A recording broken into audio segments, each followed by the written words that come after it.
Sheriff John Winnett, I'd like to thank you for being here for this press conference. I know everybody's anxious and wanting to hear what we have to say, so we're not going to delay this too long.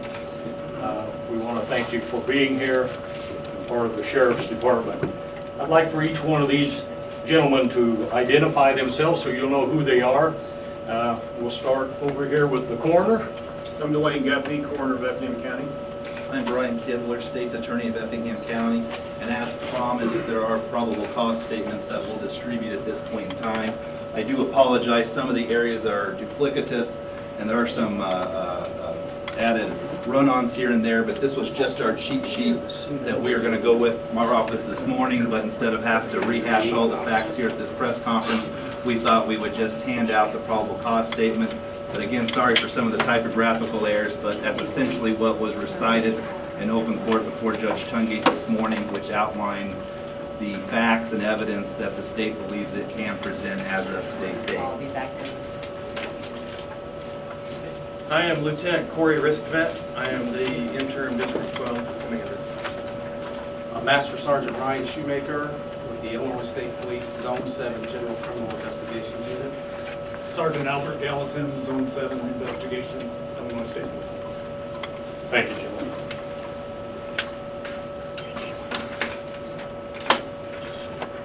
You know, I was thinking today is 9/11. And to think that we are gathered here, and I did not imagine that I would ever be standing before you on 9/11, not talking about an event that took place 12 years ago, but a sad event that's taken place in Effingham County. There are so many people involved in this, and I want to thank so many of you, and I may miss some of those that have helped out and have been a part of this, and I apologize if I do miss some of you who is in the part of the search for the 7-year-old Willow Long. It's amazing to think of the people who has gotten together in a short period of time. The first people I'd like to thank is the news media for your fast response of getting to our location and being able to put out into the news world the events that was taking place in Watson, Illinois. I thank you for your patience, because there was many times that we could not get you information because we did not have information. And we appreciate your patience with us during that time. So we want to thank the news media for your coverage and for being there. There's so many people you think about that's involved in this. We started out as a search for Willow on Sunday afternoon. And as time went on, we went from a search to a homicide. And in 36 hours that we had a closure of this investigation. And I think that's amazing in that all of us have worked together to accomplish what we have accomplished today. I want to thank our investigators with my Sheriff's Department and the patrol people, my TCs and the city TCs for their help in the radios and their constant vigilance of making sure that we are where we need to be and watching over us in that time. I want to thank the Illinois State Police, working with our investigators, and you guys did a super job. Can't say enough, my hats are off to the Illinois State Police. All of the county agencies, I could not believe how many county agencies, volunteers, police officers from local and some from far away city police departments. We want to thank all of those who participated in that beginning of that search. And in our mind, that's what we were looking for, to find Willow, and that was our desire. We'd like to thank all of the aircraft that was involved. The Illinois State Police fixed wing aircraft that was here, Air Evac, Arch, who flew many hours searching for Willow. We want to thank them. We want to thank the citizens. I've never seen so many come out, over 300 and 400 that wanted to get involved. You know, when we get a small child involved, it makes my heart go out to see the community. 9/11, 12 years ago, we saw the United States get together and work together. What I saw in Effingham County was us getting together and working together, all of the agencies, all of the fire departments, all of the EMS, the school buses that was provided by Unit 40 to take those who were out searching and looking, for all of those that sacrificed of the heat and was willing to go back out time and time again. The last thing I'd like for us to do is remember the family in our prayers and our thoughts. Thank you.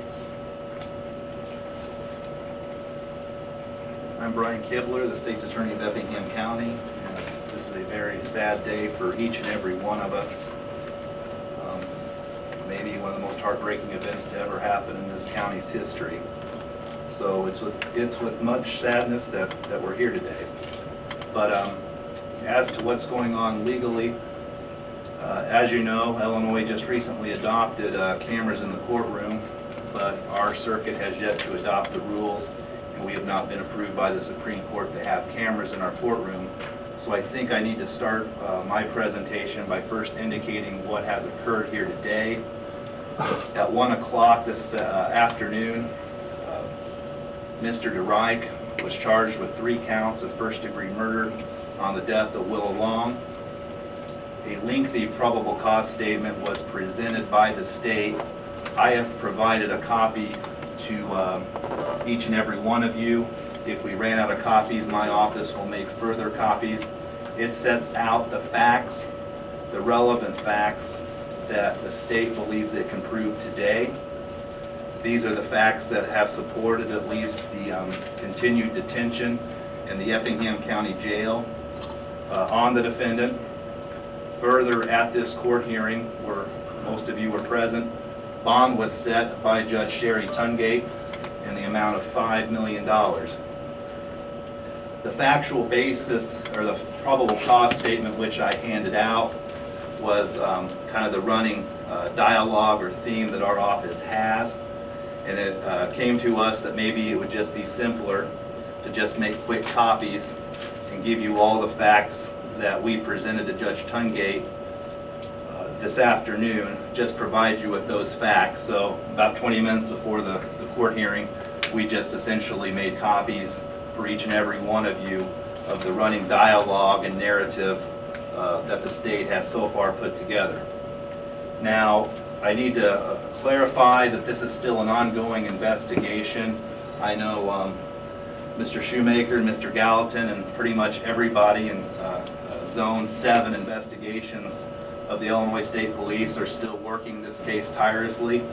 There's still a lot of loose ends that need to be tied up. They're still interviewing more individuals. They're still collecting more evidence. On some level, I mean, these events have moved fast. Willow was reported missing just Sunday. Her body was found less than 48 hours ago. An arrest was made just 36 hours ago, and the autopsy was just completed less than 24 hours ago. So there are a lot more details that will come out. However, we can confidently state that there's no one else who's a person of interest and that the community is safe. There's no one else responsible, according to what the state police have told me, that law enforcement believes is to be responsible for Willow's death. So there should be no concern in the community regarding future harm. I will say that the cooperation amongst the different law enforcement agencies has been quite remarkable. The ability of all these groups to work together to make an arrest in such a quick fashion has been extraordinary. So my hat's off to the Illinois State Police and the Sheriff's Department. They did an unbelievable job of putting this together. However, there's still a lot of work to be done.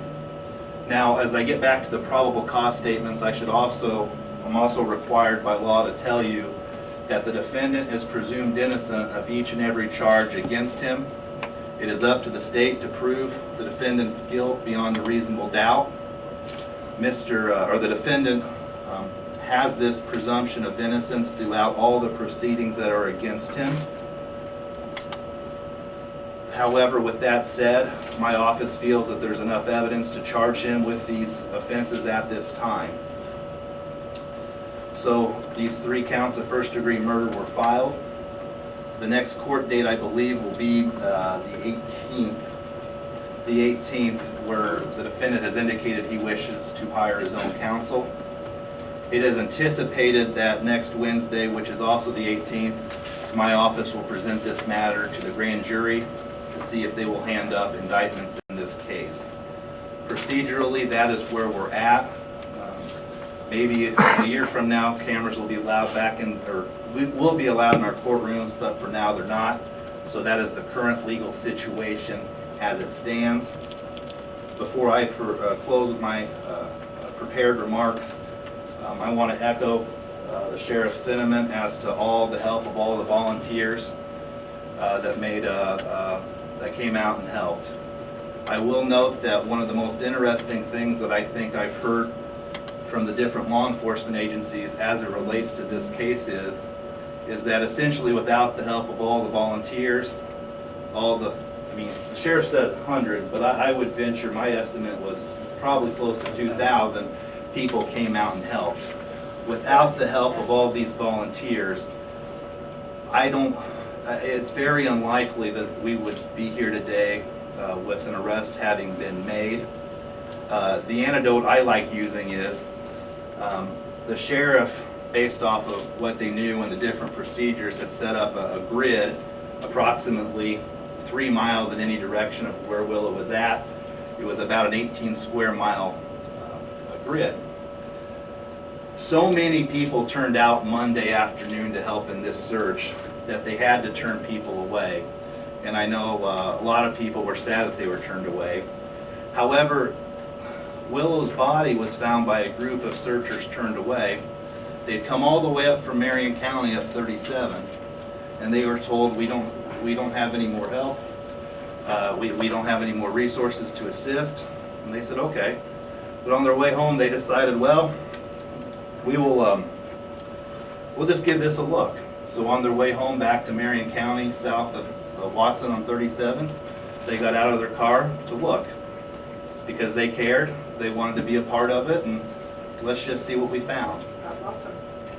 And at that point in time is when they found a suspicious plastic-looking item in a submerged body of water. And from there, we were able to determine that we had Willow's remains.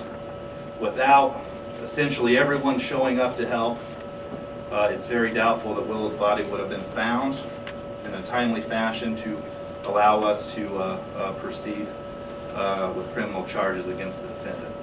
With that said, I don't think anyone else wishes to speak. I don't believe the captain does. But again, I want to thank all the hard work done by law enforcement. I know there are several investigators with the state police that worked well over 40 straight hours. It was quite a remarkable team job that they put together. With that said, we'll defer to questions. Brett? Just for clarification, Brian, if I heard it correctly in court, the grand jury's on the 18th, but the next court appearance is the 19th. Is the 19th. I do apologize. I knew we had dates. We flipped them back. So his next court appearance will be the 19th. The grand jury will meet the 18th. And if a grand jury indictment is handed up, his arraignment could be the 19th, next Thursday, if he does hire an attorney. Yes, sir. I'm from Channel 2 in St. Louis. I noticed the defendant said that he said Willow ran out and fell in the pile and she got stabbed by this and he wanted to apparently put her out of her misery. However, when the coroners, there was no mention of a wound by a branch. Was there a wound by a branch, or are we sure that she died of a knife and not a branch? those are calling for kind of some speculative responses. What the probable cause at, or hearing and statement is, are the facts as we know them. When the defendant said that Willow ran out of the house and fell into a pile of brush, that is the defendant's statement. It doesn't necessarily mean it's true, it doesn't mean it's false. We just know that's what the defendant said happened. And then, as it relates to what the coroner said, the preliminary report done by the forensic team, that is their preliminary indication is the fact is that they think it was homicide by knife. Those are just facts, so they're not ultimate conclusions. We can't here today make the ultimate conclusions. Those are made by a jury. All I'm saying is everything outlined is what the facts are. The fact there is the defendant said this, and then the other fact is the coroner said this. We are drawing no conclusions. These are just merely the evidence as the state believes it can present as of today's date. As I said, it's an ongoing investigation. More work will be done, and we will have maybe more facts later. But as of today's date, what we have on that sheet are the facts, the relevant facts that we know that the state feels it can prove. We still have to prove it, but we're not adding any facts that we're not sure about. We're not adding any facts that we don't think are relevant. We're not adding any facts that are kind of speculative and iffy at this time. These are the facts as we understand them today. Yeah, Herb. As far as the knife, do you have that in custody? Have you done any analysis? Is that underway? The knife used in the murder? We are not going to comment on that at this situation. As I said, the facts are what we know today. We're still investigating, trying to figure things out, but if we're not going to determine or discuss facts that are outside this statement. We're just going to simply stick on the facts that we think are. In other words, the defendant said that he used a knife to stab her. The defendant said that he used a knife, and then I believe the probable cause statement indicated that the autopsy report indicates that the child was stabbed. Yes, Greg. I understand you said that there aren't any other suspects. Is there still the possibility, I think there was yesterday, is there still the possibility that additional charges might be filed as a result of the continuing investigation? It is always possible that additional charges could be filed on the defendant. We're still at the initial stage of this process. We're less than 4 days from the disappearance, less than 2 days from an arrest. I know they're still working hard. They're still calling the office every day, needing things or telling us new things. So it's possible in the future, but today's events were about the fact that the state police believed it had enough information to charge the defendant with first-degree murder. My office reviewed it. We filed formal charges based off essentially the facts that we know as of today that we feel we can prove, and they are outlined in the probable cause statement. We know the media is imperfect. It started out that the story that was reported over and over was the mother said, I woke up, I got breakfast, I went back to bed. Now the story is, I woke up and she was gone. Is it more, the probable cause statement says she woke up and Willow was gone, and that's when it happened. But the media have been reporting that she woke up, went back to bed, and if that's the case. Well, that might just be more of a semantical argument of what the words in the probable cause statement mean. The point being, at some time that morning, Willow was no longer there. If she saw her in the morning and fed her, and then went back to bed, it's already dead. Again, these are the facts as we know them today. We're not speculating on anything. These are the facts the state's attorney's office believes it can present. What you have is what we think we can present. We're offering no other facts at this time. We're not speculating on anything. What is before you are the facts as we know them. I guess it could have been some confusion on our piece. I'm not gonna say anyone was to blame, and I don't know. I wasn't involved in the initial investigations. All I know is this is what my office believes it can prove today. Yes, ma'am. During an investigation, isn't it against the law to lie to law enforcement agents? I'm making no conclusions as to what, well, I can say that, you cannot lie to law enforcement, however, you can't lie to law enforcement, that is correct. Right. But what is a lie sometimes is not always easy to distinguish, as they would say. I mean, if you truly believe what you said, then it's technically not an offense. You have to knowingly, but, and I'm Well, not making it. the story's been changed so many different times that people are contradicting themselves, and Well, I don't know much, I don't know about that, I don't know what you're referring to specifically. I do know that in a situation like this, there's so many rumors that run rampant in a small community that you can't control them. But I'm not here about rumors, and that's part of the reason that it's very rare that the state ever will just hand over its probable cause narrative or statement to law enforcement. And the reason we did that was to dispel as many rumors as we could. Maybe there's some other things out there we're not aware of, but what is in there are the facts as we know them, facts we know we can prove. We don't care about rumors or what other people's versions were. These are what the state and the state police and the sheriff's department believe are true. Or believe most likely, we believe we can prove to be true. So do you believe the mother misled you in the morning at the beginning of the investigation? Because the initial information from her, according to what we were told by authorities, is that she saw her on Sunday morning. Who is this question referred to, first of all? The mother. Do you believe that she Well, no, misled the you? question, to me, Law enforcement or yourself? I was not involved in any initial investigation. My Sure. part comes afterwards, and they bring me their case when they have it. When she was initially interviewed Sunday morning, you believe that she misled you as to whereabouts of Willow that morning? You have to realize that that morning, the main important thing was to find Willow. That we wanted to make sure that she walked out of that residence, and that's what we were looking for. That time, we had no idea that it was going to turn into a homicide, so I'm not looking at a criminal aspect of it. All I want to know is, where's your daughter? That was our top priority. That's what all of the people were searching for, because that was the information we give, that she walked away from that residence, and that was our goal. Yes. I have another question for the sheriff. We were talking with you on Monday, and It seems like we talked many times. yes, I know you Yes. just can't get rid of us. Okay. But Willow's mother, I believe she had told you that Willow was watching The Princess and the Frog, and we talked about how maybe she thought it was an adventure, maybe to leave. But when did she then recant that story and say that when she woke up, Willow was missing? You said she recanted that story. Yeah, well, I mean, now she's saying, now we're hearing it. See, I haven't talked to her. When I talked to her was the day that we were looking for Willow, so I never did hear the recant. Okay, that story has changed. I have not heard that. But the story that you had at least initially heard was that, they were watching a movie and she laid down for a little bit.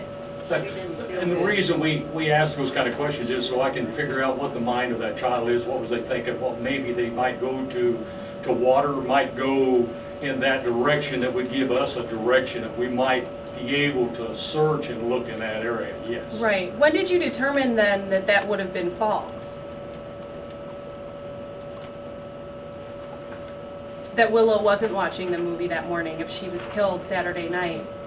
I just took what was said to me and what was taken there, but, I've never heard any other statement than other than what she told me that day. Thanks. Yes. So the question is, Mr. Kibler, do you anticipate filing charges against Willow's mother?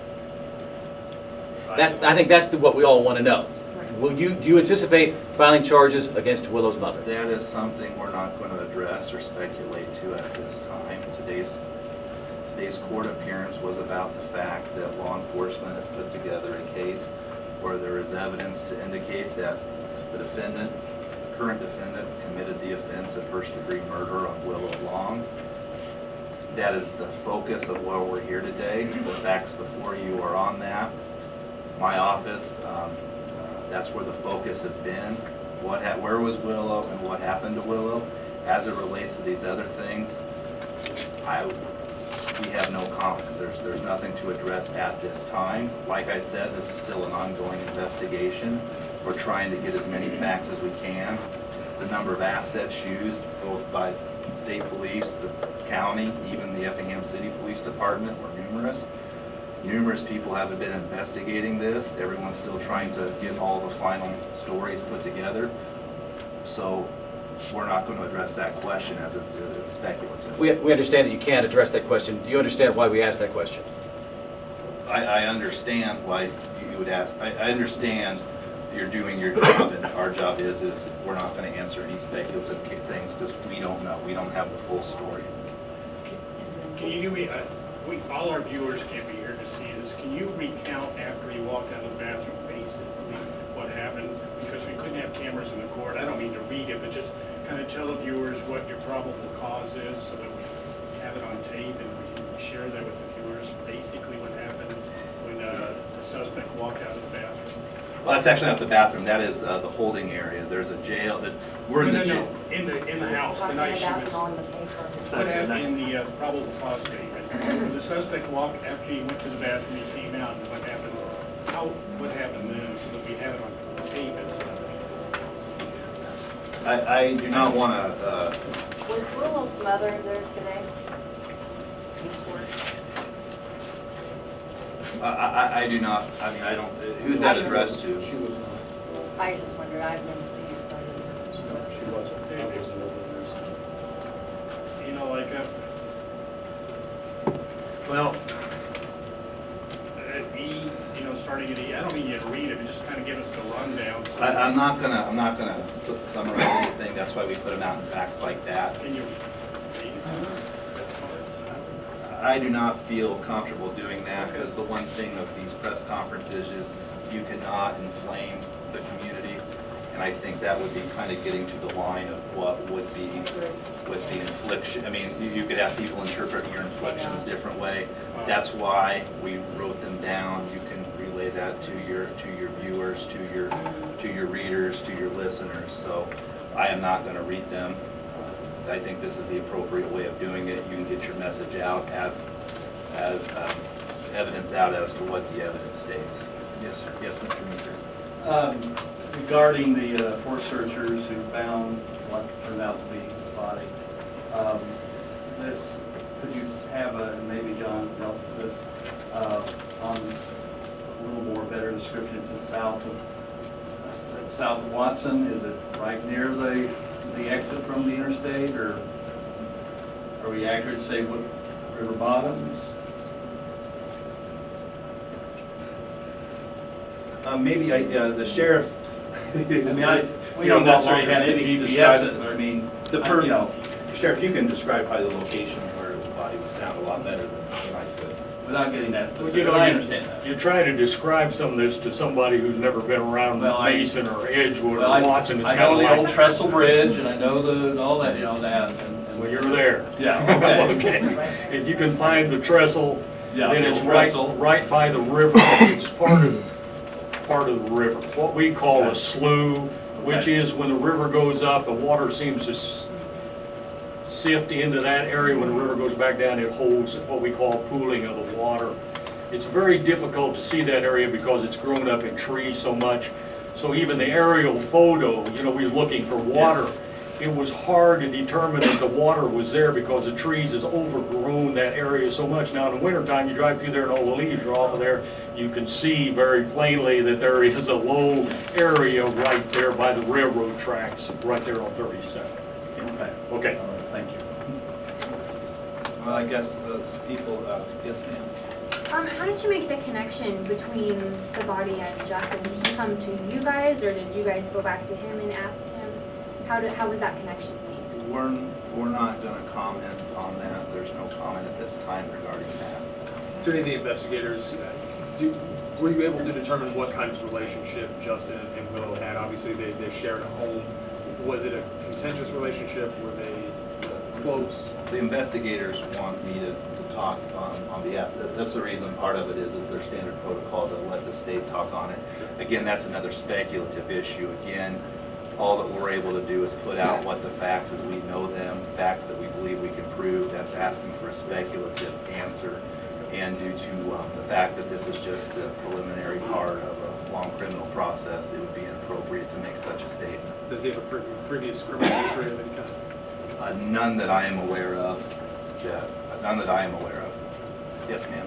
This question's for the sheriff. Could you talk a little bit about your search directly in the yard and in the house when Willow first went missing?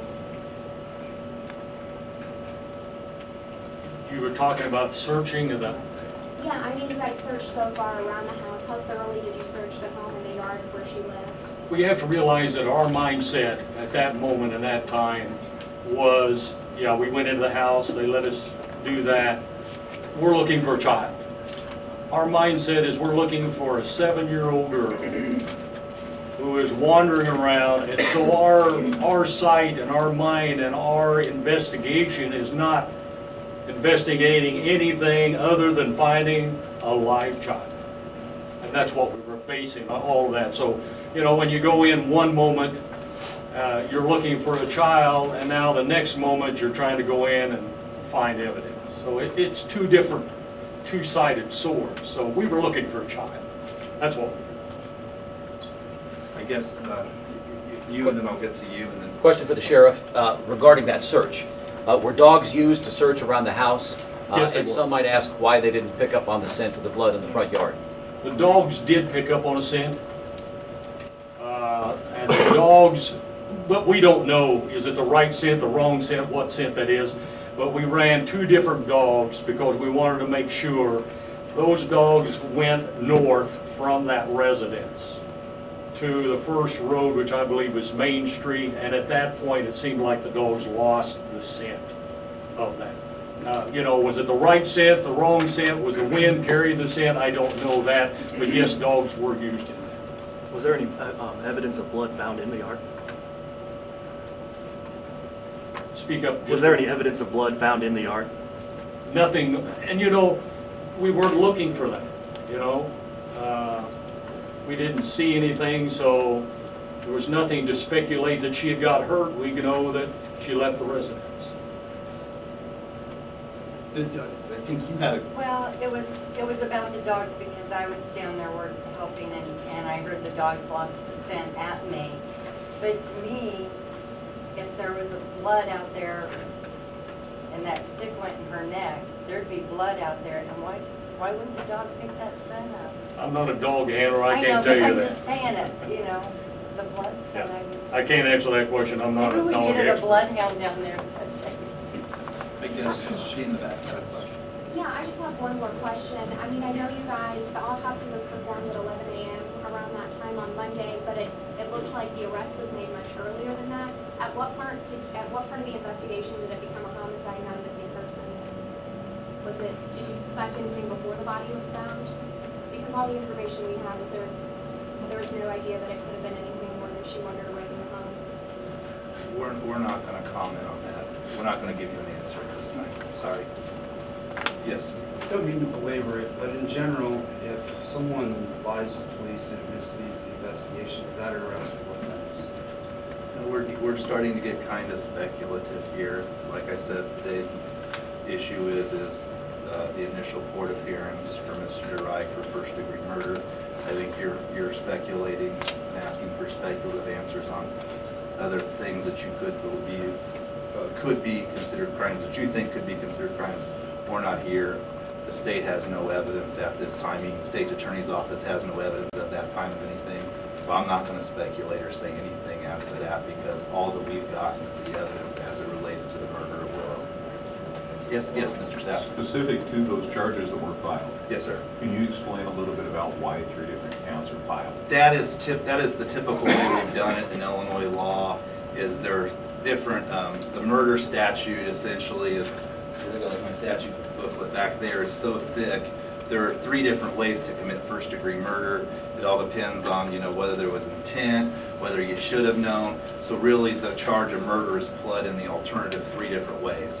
So it has to do more with the complexities of the law in that there are 3 ways you commit first-degree murder. You just allege all 3 ways, so that way you can at least not confuse the jury with the complicated and sometimes convoluted jury instruction questions. You, Mr. Meeker. 3. They had 3 hands up, so 3 more questions. It was mentioned in the public policy about the fact that the defendant had went an hour early to this workplace and didn't seem interested in being involved in the search. Is that, was that discovered later while the search was going on? Did it become part of suspicions leading to the defendant? Did you mention it in probable cause? We're not going to discuss the order with which events Okay. and evidence was discovered. That's not, I don't think that's proper in today's hearing. But the probable cause statement that was made in court went kind of more chronological so that the court could follow why we felt that Mr. DeWright needed to be detained. It doesn't necessarily mean that statement, well, we found this piece of evidence first, that piece later. It's just a chronological statement of events based off the evidence we can prove today. So we're not going to get into what we found, when we found it, where we found it, how, and then, because it just is not relevant at this point in time. Two more, you ma'am, and then you, and then we'll conclude. I was just gonna say, Sheriff, did you guys see that pile of sticks at the home, and if so, where was it, like in relation to the house? I was not there when they went around it and looked around that residence at that time, so. You're talking about the pile of sticks that was around? The pile of sticks that she tripped into. We're just trying to think where around the house that was, if you or your investigator saw it, or, where it was. The pile of sticks is pretty close to the residence, I think, we always pick up the sticks and throw them in a pile, I think that's, Okay. I so can't that tell was you how in the- far. Okay, but in front of the. Last question back there, yeah. For you, Mr. Kibler, did the autopsy include a rape kit or any other tests, forensic tests that might detect any sort of sexual assault or sexual abuse? Our forensic guy who comes up from Evansville, and I think Wayne could help me with the name, Dr. Heidingsfelter from Evansville. He's very good at what he does, and he does thorough examinations. The state is very confident in him, and that's all I'm going to say regarding the examination that was done yesterday of the body. So he came out to do those kinds of standard tests? He does it standard by, well, I wasn't there, but I'm assuming since he's highly respected that he would have done his job, and that's all we're going to say at this point in time. With that, we thank you on this difficult day. Thank you for attending.